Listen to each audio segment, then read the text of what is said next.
Alright, welcome to episode 4 of my Ultimate Slayer series. Today we're tackling the Feldip Hills collection log, one of the easier logs in the Ultimate Slayer challenge since it only involves two monsters, Ascension Creatures and Jungle Strikeworms. So there's not much need for a long intro today, let's just get right into it. Starting off with Ascension Creatures.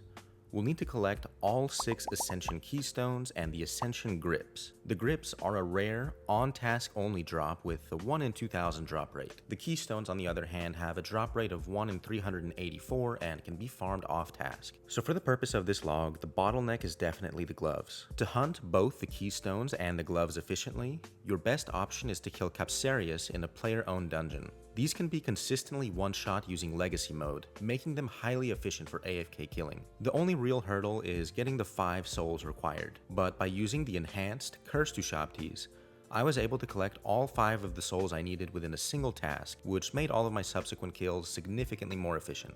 Dang, I missed recording the pop-up, but I just got the Ascension Grips here, which is probably the hardest drop in the collection log that I'm going for right now. So that's really good. Let me just check my KC on how many Ascension Creatures I killed. We got about 5,400 here, so a little over double drop rate. Granted, a lot of that KC is probably from when I did Legios. I don't know if they track the same, but either way there, the Ascension Grips are done and I am a happy man.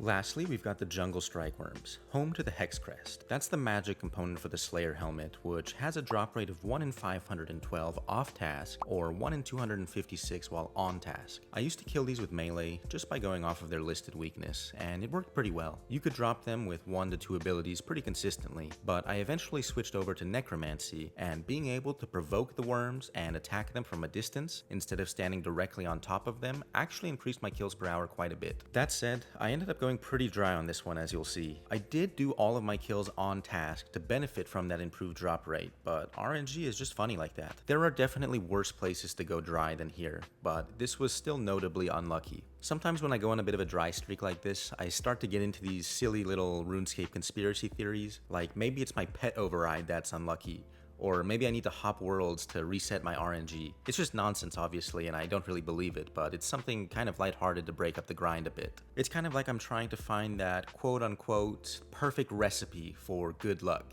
And in this case, I happen to be watching an old Micru video from his Ultimate Slayer grind. He was using ranged with a Saren Godbow in the clip where he got his Hex Crest, so I figured I would try that setup too. And sure enough,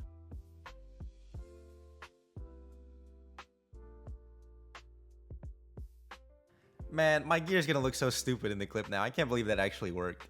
Well, there's the Hex Crest, and there's the title actually completed. I went really dry on these Jungle Strikeworms. I was trying everything. I was changing up my title, I was changing up the gear. I was almost getting to the point where I was gonna change the fashionscape. But there we go, it's finally here. 2,300 Jungle Strikeworms. It's basically just shy of 10 times over drop rate. Definitely there's worse places I could have gone dry, but that is pretty silly. Let me go ahead and check out the Ascended title here. Got that nice blue color, matches the Legios, but not a big fan of this one overall. Anyway, that's really good to get that one done, even if I am wearing some nonsense gear right now. And now with the Feldip Hills collection log complete, I've unlocked the Ascended title. That makes 4 Slayer collection logs down on the road to Ultimate Slayer, and I think that's a solid step forward. So that wraps up this episode. I hope it was either entertaining or at least informative for a few fellow Ultimate Slayer chasers out there. If you do want to keep up with my progress towards the title, feel free to subscribe to my channel. Thanks for watching, and I'll see you in the next one.